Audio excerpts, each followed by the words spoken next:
Okay, so applying these rectangle methods, we just talked about a formula that we're going to use for LRAM, RRAM, and RRAM. All three approximation methods are going to follow this. We're going to walk you through it in just a minute. Stating the obvious, sometimes kids might even want to graph this. This might even seem ridiculous. I do this only just because sometimes the curves aren't so friendly as y equals x squared. Get y equals x squared, of course, we have a parabola. We know that, right? And we're going to be looking at this parabola from x equals 1 to x equals 5. I've graphed that out there. Here's your A, here's your B. That's your starting x value, and the right endpoint as well here. So we're going to have 8 rectangles, n equals 8. Remember the formula, delta x is equal to b minus a all over n. Hopefully you'd agree with me that we'd get 5 minus 1 all over 8. So that's 4 over 8.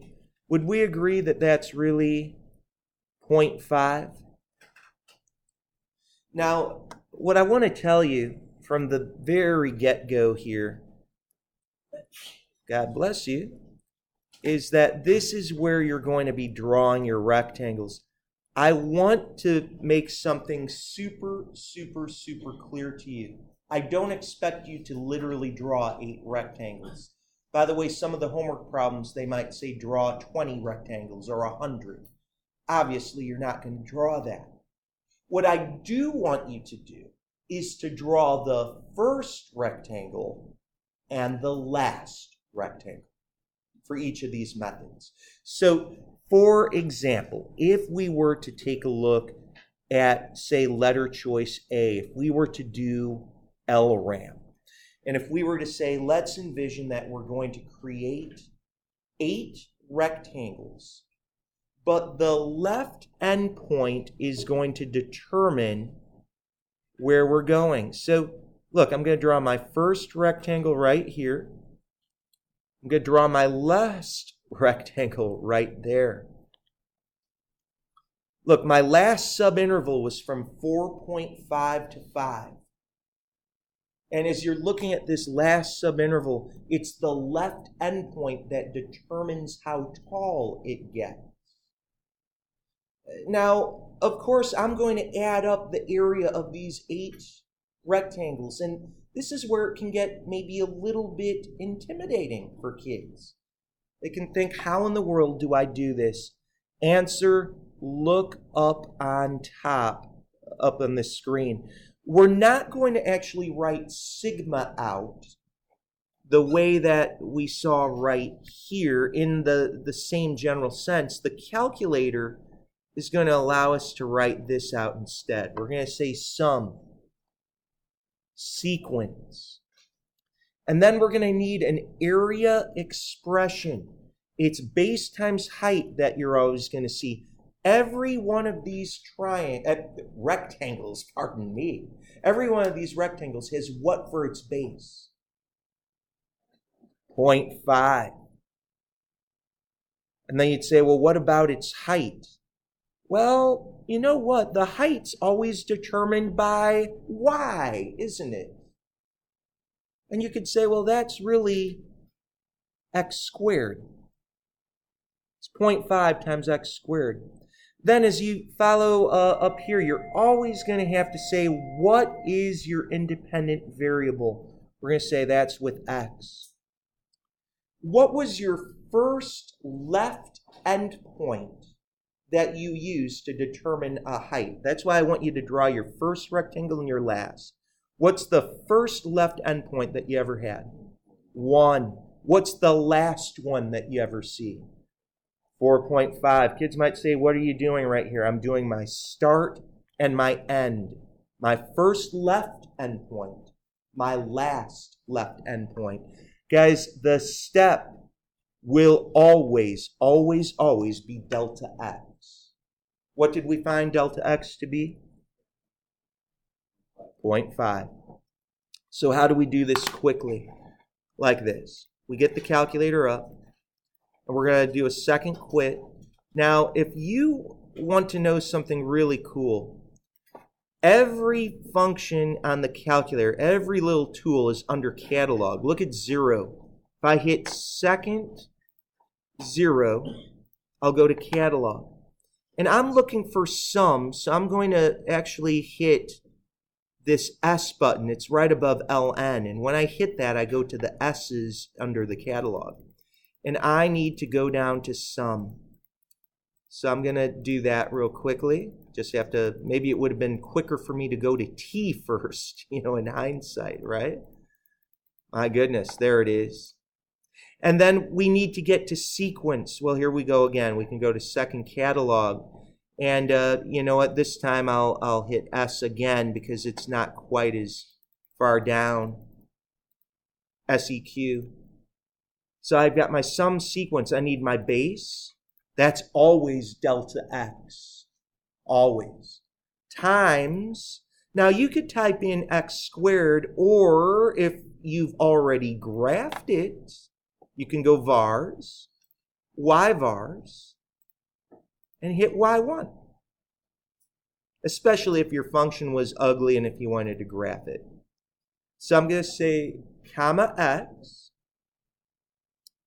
comma 1, comma 4.5, comma 0.5. You don't even have to close your parentheses, but I'm getting 35.5. So let's do an RAM. If we do RAM, and tell you what, I'm going to change the color ever so slightly just so it jumps out. I'm going to make it in blue. You still have the same base for your first rectangle and your last rectangle. Would you agree with that? You always have that, by the way. Now, what I'm going to do, though, is I'm going to say the only difference is it's the right endpoint that's going to determine how tall you go. So, at first glance, you look at that, you'd say, oh, it's the same thing. Well, no, the heights of the rectangles are now determined by the right endpoints. Now, if you're really on your toes, you're going to say, now, wait a minute, that's going to look amazingly close to what we just typed. We're going to have some sequence. We're going to have 0.5 times x squared or 0.5 times y1. You can only use y1 if you've already entered x squared into it, right? You could leave y1 in there if you want. You need this x. Oh, don't forget that. But what's the first right endpoint that you see? 1.5. Look, here's your first rectangle. What's your first right endpoint? 1.5. What's your ending right endpoint? 5. Guess what? You're always going to have a 0.5 there regardless. It's going to have to be the same. Now, kids might say, oh my gosh, now I've got to retype this. Get a load of this. This is the best part. Instead of retyping, hit second enter. Second enter says, please go back to what I just typed out. And by the way, you can keep going second enter to scroll backwards to previous entries before this too. But you can see that really it's right here at the 1 that I'm going to say, no, make that 1.5. Then I'm going to say, comma, change that into a 5. Right? And then I'm going to say, comma, right there, 0.5. Hit enter, and you'll get 47.5. Now, in light of what you've just seen, I don't think we should be surprised that we're getting more area here, right? This answer should be bigger than what we just did. Where do you think MRAM's going to lie? In between. You know it. It's going to be right in between. Don't make the mistake of trying to average the two. That can get kids into trouble. They'll just say, oh, I'm just going to average those last two. No, guys, be careful. Look, it's an altogether different scenario. Look, I'm going to maybe change this to a color of green. What's the first midpoint that's between 1 and 1.5. What's that? 1.25. And that midpoint is going to determine the height. What's the midpoint between 4.5 and 5? 4.75. And that is going to, if you come straight up, it's going to be like right here. So this rectangle is somewhere in between. But this is so important that you draw a first and a last rectangle. That's super, super important. When do kids mix this up? When they go, I'm not going to do this. I'm not going to draw the first and the last rectangle. I'll just do it in my head. And then what do you hear them say? I made this silly mistake. Don't be that person, right? Take the time, just be real careful. Like I said, this is super mechanical. MRAM. Well, what do you think MRAM is going to be? You're going to have to type in a sum, a sequence. You're going to have 0.5. Now, if you already have Y1 in there, that's good. What do you need next? An X. What's your first midpoint that you're working with? 1.25. What's the ending midpoint that you're working with? 4.75. And as always, 0.5 is your step. 0.5, I do want to tell you, is really delta X. Delta X shows up twice in these calculations. It's the base of the rectangle. You started off there. But it's also going to be your step at the very end. Now again, get a load of this. Is it a matter of saying, oh my gosh, I've got to retype everything? No. No. What you can do real quickly is just say the only thing that's really changing is my starting endpoint here, which is 1.25. I'm just going to write exactly over this. Then I'll have an ending one of 4.75. And then I can say 0.5 for my step. And if you hit enter, you'd get 41.25. Okay? Yeah. Even if we do that version first, do the top, it becomes the same answer. Yeah, it's not going to be the same answer, is it?